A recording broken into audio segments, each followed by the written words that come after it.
সবাই কেমন আছো? আশা করি ভালো আছো। দেখো সকাল সকাল আমি রেডি হয়ে নিচ্ছি, এখন ঘড়িতে প্রায় সকাল 6টা বাজে। আমি সেজেগুজে এখন রেডি হয়ে নিচ্ছি। কোথায় যাচ্ছি নিশ্চয়ই জানতে চাও, জানতে পারবে, একটু অপেক্ষা করো। বাইরে ভীষণ রোদ, সেই জন্য আমি একটু সানস্ক্রিন মেখে নিচ্ছি। তো সানস্ক্রিনটা মাখা হয়ে গেলে একটু সানস্ক্রিন পাউডারও টাচ করে নেব। তারপরে আমি ছেলেকে রেডি করা হয়ে গেছে আমার অলরেডি। ছেলেকে রেডি করে দিয়ে এখন আমি রেডি হচ্ছি।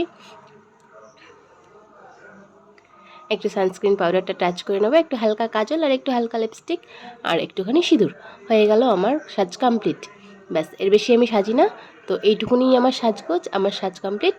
তো এখন আমি একটু বডি স্প্রে দিয়ে নিচ্ছি, এরপর আমি বেরোবো। গুজে রেডি হয়ে নিয়েছি, এখন কেমন লাগছে আমাকে একটু জানিয়ে সবাই। এখন বেরোবো, তো চলো বেরোই। ঘড়িতে অলরেডি 6টা 10 বেজে গেছে, আমরা এখন বেরোবো। আমাদের ট্রেন হচ্ছে 6টা 20-তে। তো চলো বেরোই। ওখানে দেখো বোতলে জল ভরছে, কারণ বাইরে ভীষণ গরম, সেই জন্য বোতলে একটু জল নিয়ে নিতেই হয়। তো আমি বেরিয়ে পড়েছি, সোনুও জুতো পরে নিয়েছে, আমরা সবাই মিলে এখন বেরোবো। আচ্ছা, বাড়ি থেকে বেরিয়ে দেখো স্টেশনে চলেও এসেছি। এখানে আমি বসে আছি, এখানে আমার ছেলে আর বর বসে আছে। ট্রেনে উঠে পড়েছি, ট্রেনে আমার সোনু ঘুমিয়ে পড়েছে ট্রেনে উঠে। এখানে উনি বসে ফোন দেখছেন, আর এখানে আমি ছেলেকে কোলে নিয়ে বসে আছি। তো ট্রেন চলতে শুরু করে দিয়েছে, সোনু ঘুম থেকে উঠেও পড়েছে। আমরা এবার ট্রেন থেকে নামবো কিছুক্ষণ পরেই। আমরা প্রায় চলে এসেছি আমাদের গন্তব্যের কাছাকাছি। ট্রেন থেকে দেখো নেমেও পড়েছি আর টোটোতে উঠেও পড়েছি। এখন চলে যাব ফেরিঘাটে। ফেরিঘাটে পৌঁছে ওখানে আমরা এখন লঞ্চে চাপবো, লঞ্চে করে গঙ্গা পার হব। এটা হচ্ছে গিয়ে গঙ্গা নদী, আসলে গঙ্গা নয়, ভাগীরথী। তো সবাই গঙ্গাই বলে। তো এটা পার হব, পার হয়ে চলে আসবো বাড়িতে। এই দেখো আমাদের বাড়ি, বাড়ি চলে এসেছি। ওরা ঢুকেও পড়েছে বাড়িতে, চলো আমরা বাড়িতে যাই।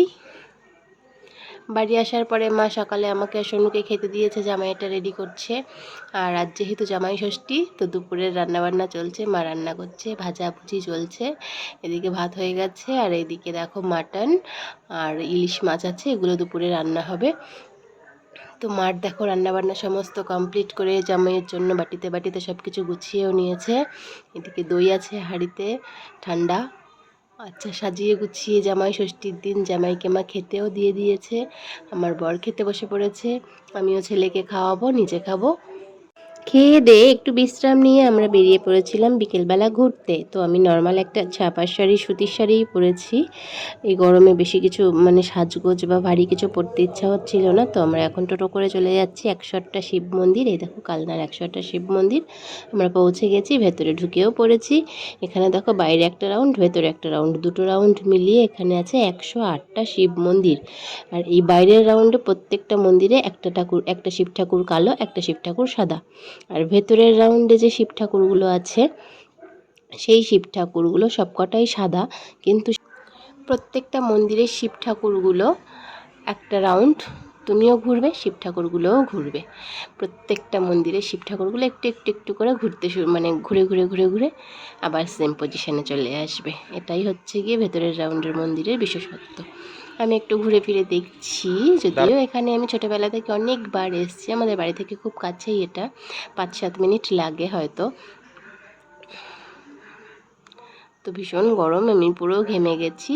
108টা শিব মন্দির আমাদের ঘোরা কমপ্লিট। এবার আমরা এখান থেকে বেরোবো আর চলে যাব রাজবাড়ির মন্দির চত্বরে। উল্টো দিকেই রাজবাড়ির মন্দির চত্বরের গেট। তো আমরা এখন ঢুকে যাচ্ছি রাজবাড়ির মন্দিরের মধ্যে। তো দেখো সামনে যেই মন্দিরটা দেখা যাচ্ছে সেটা হচ্ছে গিয়ে লালজি মন্দির, আর ডান দিকে যেই মন্দিরটা দেখা যাচ্ছে সেটা হচ্ছে গিয়ে কৃষ্ণচন্দ্র মন্দির। এখানে যে পতাকার স্ট্যান্ডটা দেখতে পাচ্ছ, এটা নতুন করেছে, এটা আগে ছিল না। আর বাঁদিকের এই মন্দিরটা হচ্ছে প্রতাপেশ্বর মন্দির। ওই সামনেটা হচ্ছে গিয়ে রাসমঞ্চ। এখানে প্রত্যেকটা মন্দিরেরই আলাদা আলাদা নাম আছে, সবকটা নাম আমার মনে নেই, আমি তোমাদেরকে বলতে পারছি না। তবে এখানে প্রচুর পর্যটক আসে, বাইরে থেকে ফরেনাররাও আসে। এটা হচ্ছে গিয়ে লালজি মন্দিরের ভেতরটা। ভেতরে রাধাকৃষ্ণের মন্দিরের মধ্যে রাধাকৃষ্ণের বিগ্রহ আছে। এই দেখো এই মন্দিরে প্রায়শই ভগবত পাঠ হয়, অনেক লোক আসে শুনতে। মন্দির থেকে বেরিয়ে এসেছি, এবারে চলে যাব লালজি মন্দিরে। দেখো লাইটগুলো সব চলে গেছে, আমাদের আসতে একটু দেরি হয়ে গেছিলো, প্রায় সন্ধে সন্ধে হয়ে এসছে, একটু পরে সন্ধে হয়ে যাবে। তো লাইটগুলোও সব জ্বালিয়ে দিয়েছে। এই যে ছোটো ছোটো মন্দিরগুলো দেখতে পাচ্ছ, এই মন্দিরটা, ওই পাশের ছোটো ছোটো মন্দিরগুলো, প্রত্যেকটা মন্দিরে একটা করে শিব ঠাকুর আছে। এবারে আমরা চলে যাব কৃষ্ণচন্দ্র মন্দিরের ভেতরে। কৃষ্ণচন্দ্র মন্দিরের এই যে বাউন্ডারিটা দেখতে পাচ্ছ, পাঁচিল, এই পাঁচিলের ওই পাশে যে ছোট্ট মতো মন্দিরটা দেখতে পাচ্ছ, এই সামনের মন্দিরটা, এখানেও একটা বড় শিব ঠাকুর আছে। আর ডান দিকের মন্দিরটা হচ্ছে কৃষ্ণচন্দ্র মন্দির, ওখানেও রাধাকৃষ্ণের বিগ্রহ আছে। এই দেখো, এই ছোট ছোট মন্দিরটায় এই বড় একটা শিব ঠাকুর আছে।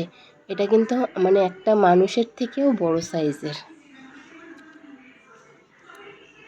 এই যে গাছটা দেখতে পাচ্ছ কৃষ্ণচন্দ্র মন্দিরের মানে মন্দিরের সামনেটাতেই এই গাছটা।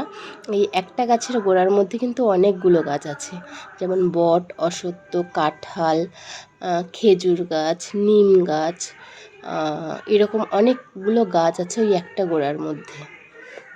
তো এটা কৃষ্ণচন্দ্র মন্দিরের ফ্রন্ট সাইডটা। বিশেষ বিশেষ অকেশনে প্রত্যেকের বাড়িতে যখন আত্মীয় স্বজনরা আসে, সেই সময়টা এই মন্দিরগুলোতে ভিড় হয়, খুব ভালোই ভিড় হয়। এমনিতেও প্রত্যেক দিন বিকেলেই ভালোই লোকজন আসে, ভিড়ভাট্টা হয়, কিন্তু কোনো অকেশনে থাকলে আরও বেশি লোকজন আসে। এখন যেমন ষষ্ঠী, তো ষষ্ঠীতে প্রত্যেকের বাড়িতেই আত্মীয় স্বজন, মেয়ে জামাই এসছে, তারা সবাই বিকেলের দিকে জায়গাটাতে একটু ঘুরতে আসতে পছন্দ করে। বেশ সুন্দর নিরিবিলি পরিবেশ, আর সুন্দর হাওয়াও দিচ্ছিল বিকেলের পর সন্ধ্যের দিকটাতে।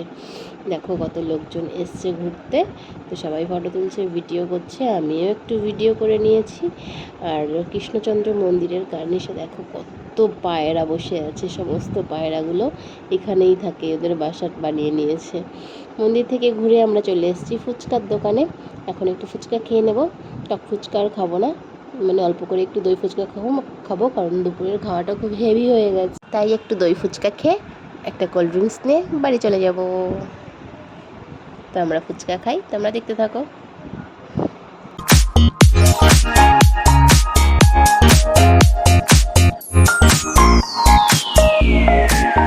ফুচকা খেয়ে কোল্ড ড্রিঙ্কস নিয়ে বাড়ি চলে এসেছি। দেখো মা বসে আছে, বাবা দাঁড়িয়ে আছে, আমার ছেলে আর বর কোল্ড ড্রিঙ্কস খাচ্ছে, আমি একটু ভিডিও করে নিচ্ছি। রাতের খাওয়া দাওয়া কমপ্লিট হয়ে গেছে, এখন আমরা ঘুমাবো। সকালবেলা আবার যেতে হবে কৃষ্ণনগর। সকালবেলা ঘুম থেকে উঠে আমরা রেডি হয়ে নিয়েছি, ছেলে রেডি হয়ে গেছে, বর রেডি হয়ে গেছে, আমিও রেডি হয়ে গেছি, এদিকে মা রেডি হচ্ছে। আমরা সবাই মিলে এখন যাব আমার ছোটো পিসির বাড়িতে। কেন যাব সেটা তোমাদেরকে বলছি একটু পরে। এটা হচ্ছে গিয়ে আমার ঠাকুমা। আমার বিয়ের সময় আমার দাদু বেঁচে ছিলেন, কিন্তু আমার বিয়ের 2-3 মাস পরেই আমার দাদু চলে গেছে, ঠাম্মা এখনও আছে। তো আমরা এখন বেরোচ্ছি, আমরা যাচ্ছি ছোটো পিসির বাড়িতে, কারণ কয়েকদিন আগে ছোটো পিসির শাশুড়ি মারা গেছিলো।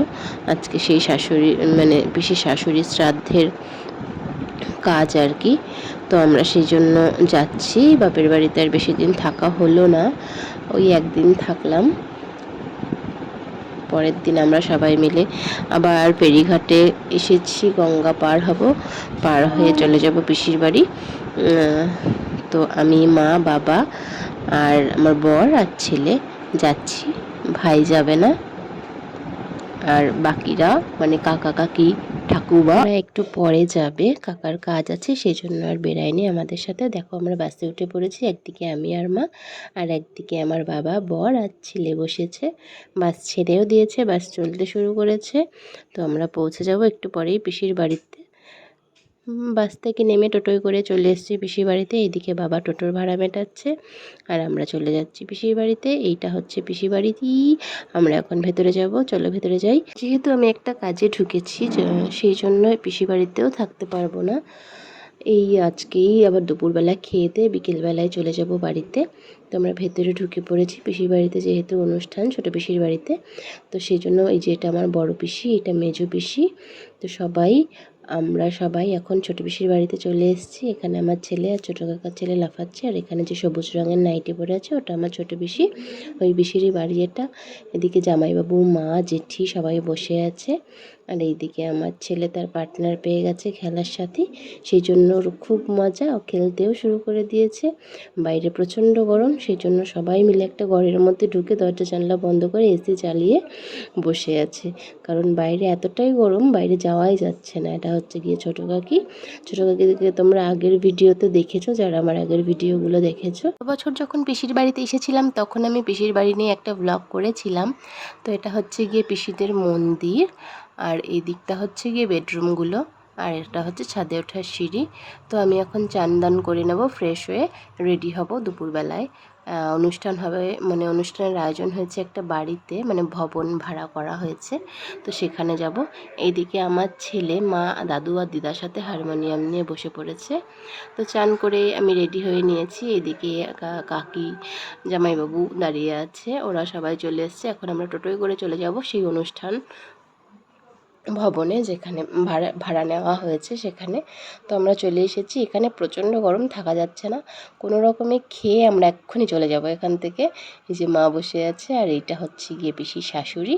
তো আমরা খেয়ে দিয়ে গরমের চোটে মানে কোনো রকমে খেয়ে ফার্স্ট ব্যাচে চলে এসেছি বাড়িতে। এসে আবার ঢুকে পড়েছি এসিতে। এটা হচ্ছে গিয়ে ছোটো পিসির ছেলে, আর আমার পেছনে আমার বোন লুকিয়েছে, সেজো কাকার মেয়ে। ও মুখ দেখাবে না কিছুতেই। তো আমরা এখন কিছুক্ষণ একটু রেস্ট নিয়ে বেরিয়ে যাব বাড়ির পথে। দেখো সবাই ওপরে নিচে করে শুয়ে আছে, ভীষণ গরম। কিছুক্ষণ রেস্ট নেওয়ার পরে আমি বেরিয়ে পড়েছি বাড়ির উদ্দেশ্যে। এখন আমরা টোটোয় উঠে পড়েছি, চলে যাচ্ছি বাড়িতে। মা আর বাবা আছে, ওরা একটু পরে বেরোবে, ওরাও ফিরে যাবে বাড়ি। আমি আর আমার বর দেখো একাই আছি, আমার ছেলে আসেনি, ওর মামা বাড়িতে একদিন থেকে হয়নি, ও এখন দিদুন আর দাদুর সাথে যাবে মামার বাড়িতে। সেই জন্য আমি আর আমার বর দুজন মিলে ফিরে যাচ্ছি। ও চলে যাবে মা বাবার সাথে কালনাতে। তো আমরা ট্রেনে উঠে পড়েছি, ভীষণ টায়ার্ড, দুদিন ধরে অনেক জার্নি হয়েছে, রেস্ট হয়নি সেইভাবে। তো আজকের মতো ভিডিওটা এখানেই শেষ করছি। সবাই ভালো থেকো, সুস্থ থেকো, অনেক অনেক আনন্দে থেকো। আর আমার ভিডিওটা যদি ভালো লাগে লাইক কমেন্ট অবশ্যই করো, আর আমার চ্যানেলটাকে সাবস্ক্রাইব করতে ভুলো না যেন।